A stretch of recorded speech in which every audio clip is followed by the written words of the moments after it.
Thank you so much. Good morning, and thank you all for inviting me to be a part of this gathering. It's been a great opportunity to get to know some people and some of your ministries, and to be excited about the opportunities that we might together develop and grow into. I am what's called the director of the Lutheran Office of Governmental Ministries, and in the Lutheran world, I'm considered the state public policy officer. Yeah, right? So what that really means is that I have some expertise in the social statements of the Lutheran Church, the social teachings of the Lutheran Church, the letters written by our bishop and the Conference of Bishops, and some of the policies that the ELCA has taken related to justice and peace, and particularly in New Jersey here, a clear mind to poverty issues in our state. So with that, I have a little PowerPoint, but I wanted to sort of talk you through a little bit about the ministry. It's rooted in Scripture.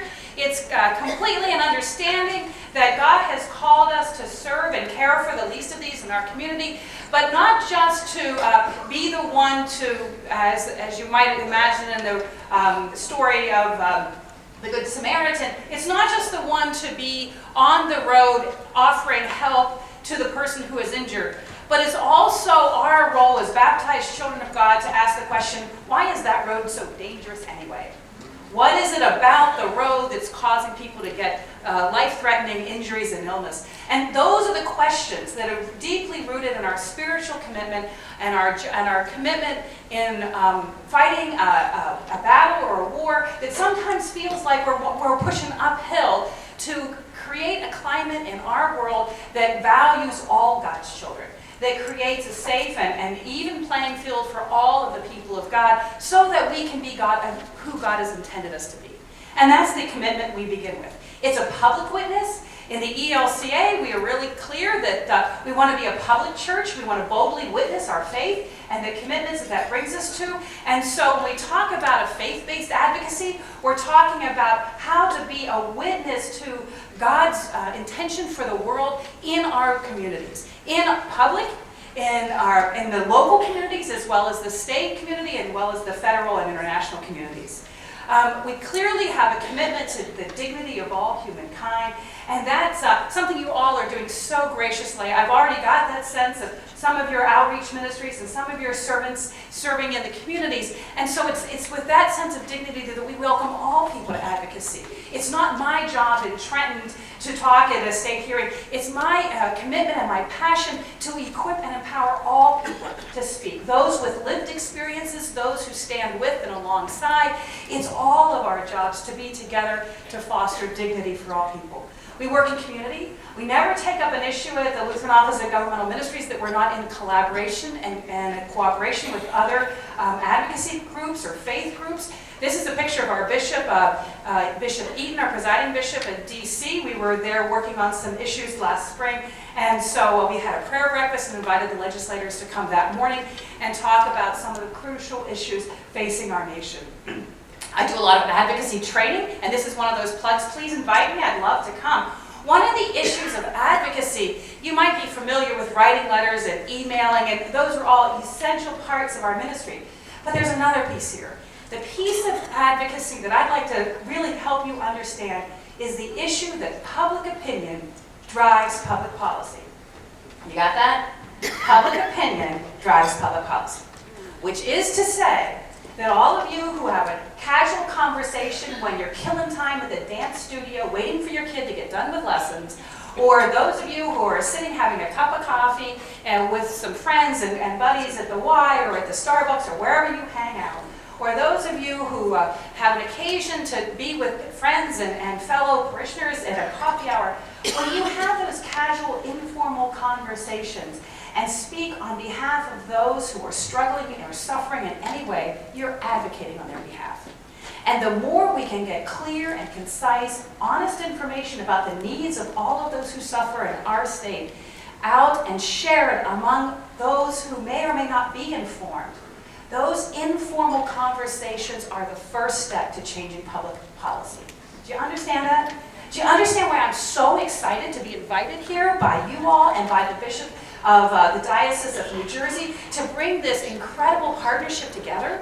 Because when we talk about public opinion, we're talking about all of you. And the more of us that can have these conversations and influence public opinion, we know we have a much greater chance to be effective in influencing and getting public policy changed and funded. Do you understand it? Do you see why I need your help?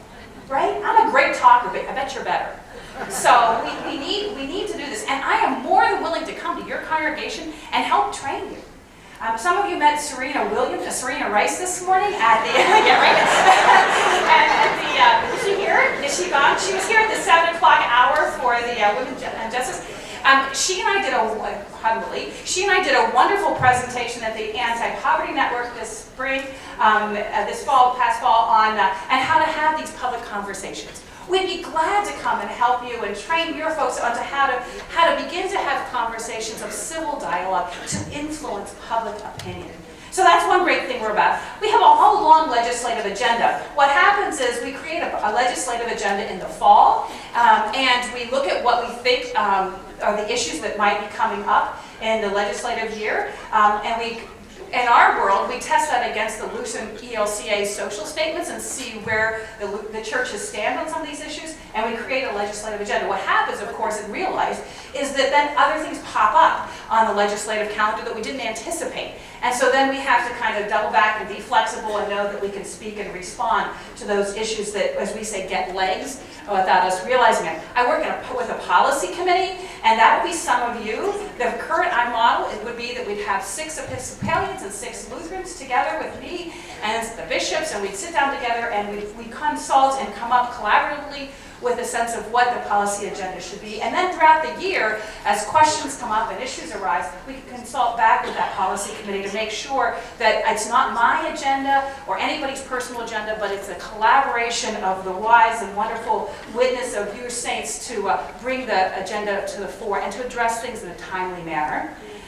All kinds of approaches to advocacy. We do lobby days at the State House. As I said, we do emails and we text and we tweet and we do all that sort of thing, and we'd love to have you join us in some of that. But you know what? Sometimes an old-fashioned letter is the most effective way to communicate your thoughts and feelings, and that's a great way to do it as well. So we can talk all about the different strategies of advocacy in this 21st century. We wanted to say one thing that is another reason why I'm so excited about having you all with me in this great venture of ministry, is because in New Jersey we have home rule. And that means the individual municipalities have an enormous amount of authority. And so when we have Lutherans and Episcopal congregations working together in your local communities, the kind of impact that we can have is much stronger and much greater than if we're trying to go it alone, so to speak. If you don't know much about the home rule in New Jersey, we'll be glad to tell you about it. But all it is to say is that advocacy starts at the grassroots in local municipalities. All housing decisions, school education decisions, they're all local decisions in New Jersey. So I encourage you to join me in all of that. I'm just going to briefly run through a couple of the issues that we're working on. School breakfast. You've heard a lot from Diane Riley. That's a huge issue of concern for us. I can talk a lot about that. Housing. New Jersey is the 4th most expensive state in the nation to live in. It's the #1 driver of poverty in our state. Criminal justice. We're working right now real hard on a piece of legislation on solitary confinement and addressing some of those cruel and terrible issues related to that. Working on community violence, and I thank you and applaud you for your resolution that you passed yesterday. Lutherans have taken a real strong interest in immigration, and particularly the care of those who are in detention, holding vigils at the Elizabeth Detention Center and doing all kinds of ministry for and to and with the people who are being held. Care of creation, you all have a great start on that. This is the public opinion piece. Community engagement. I do a lot of work in congregations around knowing your community, knowing what the needs are, and as the congregations, as you live into the needs of the community, to help people begin to ask that question. What's really the cause of this suffering? Asking those systemic questions. What are the issues at stake? Why are people hungry? You know, when I talk to youth groups and they say, well, there's plenty of food on the shelves. People just go to the grocery store if they're hungry.